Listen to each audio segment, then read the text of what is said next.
Thank you very much, Mary. I have to say, I'm not that energetic at the minute. We've just got a new born baby in the house, so energies are hard to come by, to be perfectly honest. But thank you very much for that very kind welcome to Glenties, and it's good that we have the Glenties weather back. It was a nice summer when it lasted. But I do want to thank Joe and all of the team here at MacGill for inviting me back. I was delighted to speak here last year for the first time, and I'm very glad to be back. I always think that one of the main contributions to this summer school lies in its consistent ability to provide the Irish political realm with a plurality of opinion. It's not just designed to reaffirm and expand upon previously held opinions. It's also designed to challenge them. It'll not surprise most of you to know that I'm about to make a very pro-European speech. Since our foundation, the SDLP's allegiance and advocacy for the European project has been central to our purpose. It is part of our DNA. However, before I do so, I think in MacGill's spirit of encouraging a diversity of opinion, I'd like to begin by mounting a bit of a defence for one of this country's retired diplomats, former ambassador to Canada, Ray Bassett. Ray has for some time been advocating the unpopular opinion that Ireland should follow the British in cutting our ties with the European Union. His fundamental argument suggests that the depth and extent of our relationships with our British neighbours is of such importance to this island that it must take primacy ahead of the relationship and link with the European Union. I fundamentally disagree with Ray and his analysis on that, but I've also been deeply concerned by some of the reaction which his opinions have been met with. Following several high-profile articles, interviews, and his recent extensive research paper, Ray has been variously dismissed by prominent members of this society as not having sufficient expertise in the European area, collaborating with a British think tank, or simply being out for his own ends. Ray hasn't convinced me, and I'm pretty sure he never will. But there is a difference between disagreeing with someone and throwing them under the bus. In Ireland, we're sometimes too fond of those kinds of buses and less fond of allowing the development of new ideas. Not only is Ray Bassett entitled to his considered view, but it's a view which actually calls on all of us with the opposing argument to improve and deepen our own positions on the European Union and our nation's relationship with it. That's how good public debate is supposed to work, and it's how good politics gets developed. We have short memories in this country if we allow ourselves once more to slip into the trap of unthinking dismissal of the contrarian view or the awkward whistleblower. That culture did not serve us well in the Celtic Tiger years and won't serve us well in the Brexit years. By this stage in our history, I think we should know better. That being said, let me now take on the argument. Let me take on the argument as to why I believe the challenge faced by the border counties, the challenge faced by this entire island, is best met by retaining the benefits of the European Union as we currently know them. Last year, I remember beginning my contribution by saying that MacGill's timing, a few short weeks following the Brexit referendum, was, as per usual, flawless. It provided some welcome space to reflect on the magnitude of what had just happened and some perspective on what was yet to come. It didn't last long. The year that followed has been equally volatile. For some time now, Western political life has been tuned into an omnibus of the unprecedented. Populism, protectionism, and panic have derailed any sense of a linear political pattern. The signs of the times may still be out there to be read, but they're in a new language, and few of us are yet able to translate it. Some of my own story probably maps out that political volatility. I've only been a party leader for around 20 months. In that time, I've fought 3 elections and 1 referendum campaign. As someone said to me recently, I've travelled the road of being a new, young, fresh political leader into a political veteran in the space of 12 months. And you can ask my wife, because she knows all about it.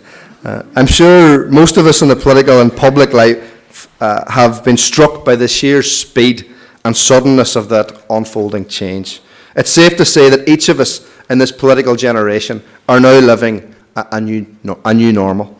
In this island, the prospect of Brexit and the prospect of a hardened border poses by far the greatest threat in that context. In a political world of vivid memory, vivid primary colours and crises, Brexit stands out as the biggest and brightest crisis of all. The challenge of that crisis, of a hardened border, is almost unmeasurable and unimaginable. 1.85 million cars, 177,000 lorries, and 208,000 light vans are recorded crossing the border each and every month. There are over 260 crossings. Millions of litres of milk, hundreds of thousands of commercial products, and thousands of cattle travel back and forth across that border on a daily and monthly basis. And it goes well beyond business. Take an example in my own city of the new cancer centre at Altnagelvin. Patients from Derry and Donegal both now benefit from those services, providing life-saving treatments at a location which is easily accessible for both the patients themselves and their families. It has been one of the most successful and important developments in North-South cooperation. It is a success which Brexit threatens. And these are all examples outside the minefield of European regulation: food packaging, disease control, security controls, aviation controls. The horizon of Brexit presents complexity and consequence, followed by more complexity and more consequence. I could go on and on about each of these practical consequences, whether Brexit brings a hard, medium or soft border. And we should be clear that a border, whether occupied by cameras, civilians or military, remains a border different to the one that we currently know. But the lists, the figures and the impact on each and every sector still fails to tell the full story of what is actually at stake. In truth, the main effect of the imposition of a hardened border in Ireland would rip up and rip apart what has become the familiar pattern of life from Derry to Dundalk.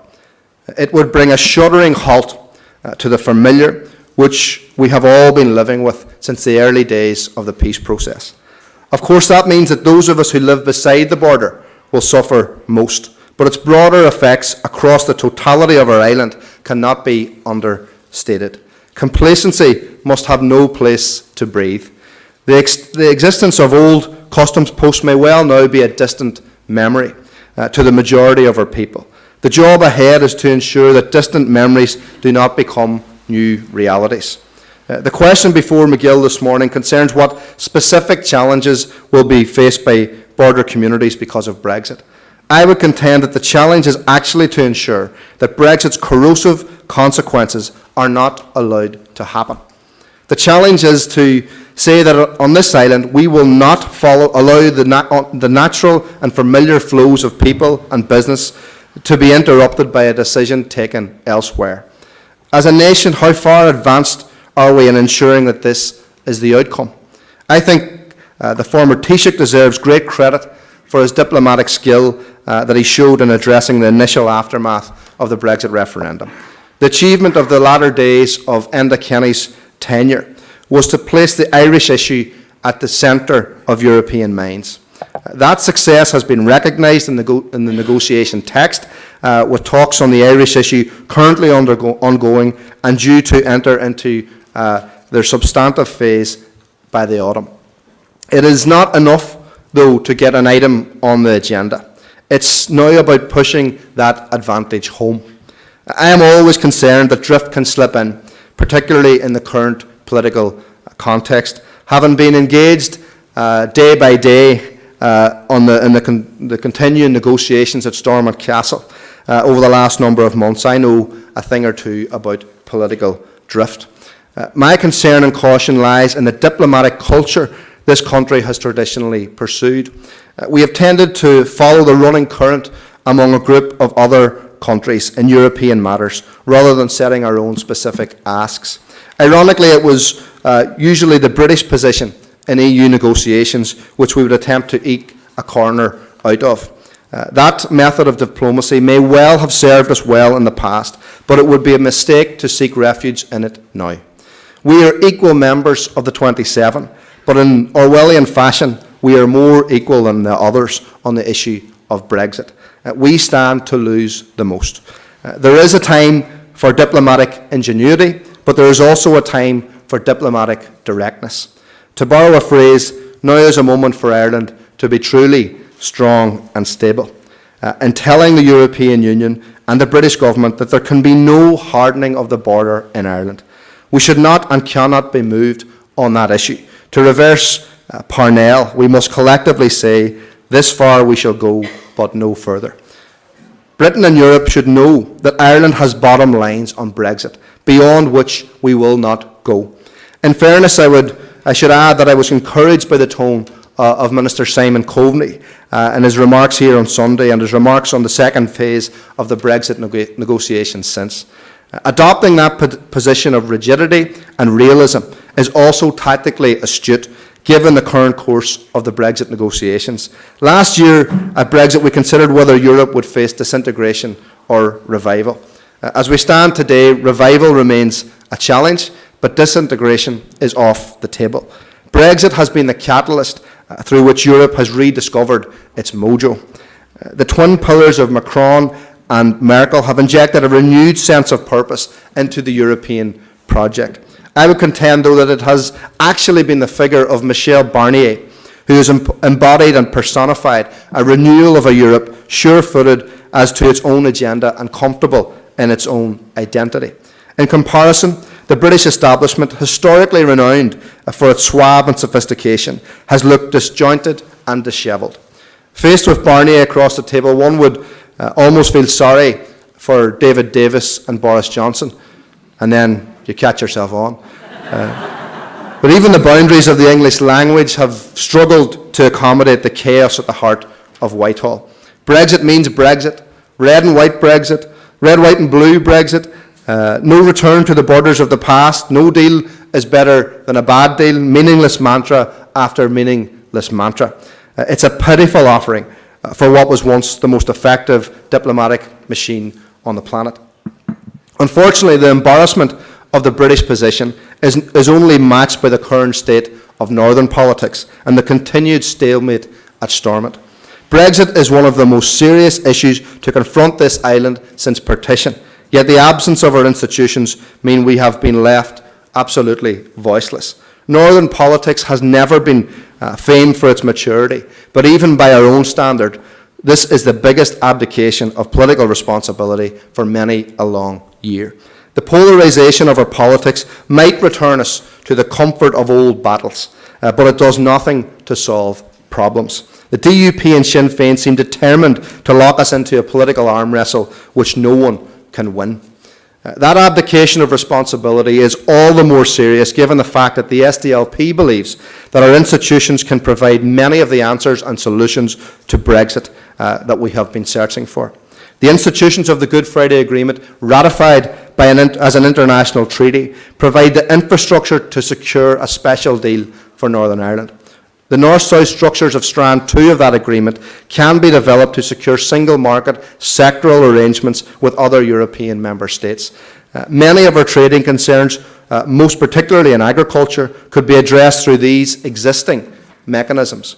The special entitlement of Northern Ireland citizens to European citizenship must and can ensure not only freedom of movement, but also labour, environmental and human rights protections, as well as continued representation at the European Parliament. At an executive level, the North-South Ministerial Council can be used to provide representation at relevant EU meetings post-Brexit. None of these involve constitutional change. They already form the fabric of our political agreements. They would all add up to a good start, at least, in fighting the effects of Brexit. All of these arrangements could also be bedded down in a transitional deal expected to extend beyond the official deadline of the Brexit negotiations. For as we all know, transitional arrangements have a habit of becoming permanent. I'll conclude with this. The welcome and overdue examination of John Hume's legacy following the release of a recent documentary has also opened up an insight into the mind of probably the most powerful and effective Irish voice ever to set foot in the European Parliament. The power of John's ideas and his prose extended well beyond this island.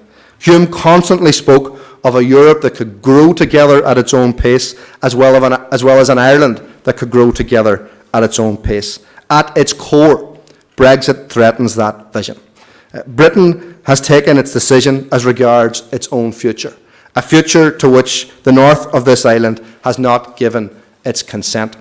Therefore, our responsibility now is to take back control, to borrow a phrase, and decide our own path.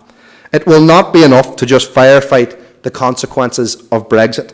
To do so is to narrow our response to what is too big a moment in our history. Instead of just firefighting, we must decide what comes after those flames have receded. We must all decide how, in the wake of Brexit, Europe and Ireland can continue to grow together at our pace. That is a challenge not just for those of us in the border counties, it is a challenge for our businesses and communities across this country. It is also a challenge for every political party, north and south of this island. It is the defining challenge of the years ahead. Thank you.